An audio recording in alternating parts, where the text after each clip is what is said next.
দেশনেত্রী বেগম খালেদা জিয়ার আশুরোগ মুক্তি কামনা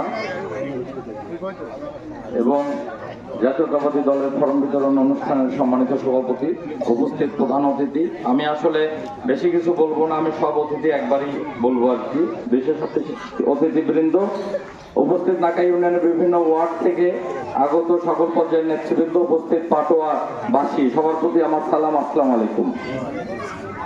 আমরা একটা কথা বলতাম, বেগম খালেদা জিয়া হাসলে বাংলাদেশ হাসবে, আপনাদের মনে আছে? আমরা আল্লাহর রহমতে কালকে সেই হাসি দেখেছি,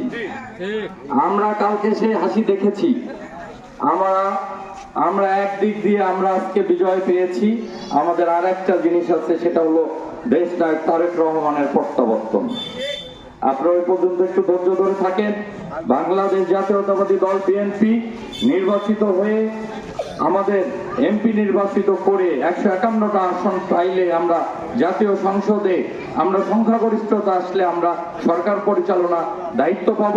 এই পর্যন্ত আমরা বিএনপি যারা আছি, তারেক রহমানের পরিবার যারা আছে, বেগম খালেদা জিয়ার যারা পরিবার আছে, আপনারা ঐক্যবদ্ধ থাকেন। ঐক্যবদ্ধভাবে আমাদের এই সকল দুঃশাসন অপশাসনের মোকাবেলা করতে হবে। আমি আরেকটি কথা বলবো, সেটি হলো যে আমরা যে কর্মী সমাবেশ করছি, আমি একটু চাচ্ছি যে বিএনপি যেন আমাদের সাংগঠনিক ভাবে বিএনপির বিএনপি প্রাধান্য পায়, স্বেচ্ছাসেবক দলের প্রোগ্রামে স্বেচ্ছাসেবক প্রাধান্য পায়, যুব দলের প্রোগ্রামে যুব দল প্রাধান্য পায়। কিন্তু আসলে আমরা দেখি যে আসলে স্বেচ্ছাসেবক কিন্তু আমরা খুঁজে পাই না। আজকে এই ওয়ার্ডের আমি আশা করব, নেতৃবৃন্দকে অনুরোধ করব, আপনারা প্রতিটা ওয়ার্ডে নিয়মিত প্রোগ্রামগুলো করবেন। আমরা যেরকম ধানঘনিয়া পাটোয়া বিএনপি করে আমরা মনে হয় যে নাকা ইউনিয়ন জয় করে ফেলছি, বাকি ইউনিয়নগুলোতে আমরা আর করতে পারি নাই।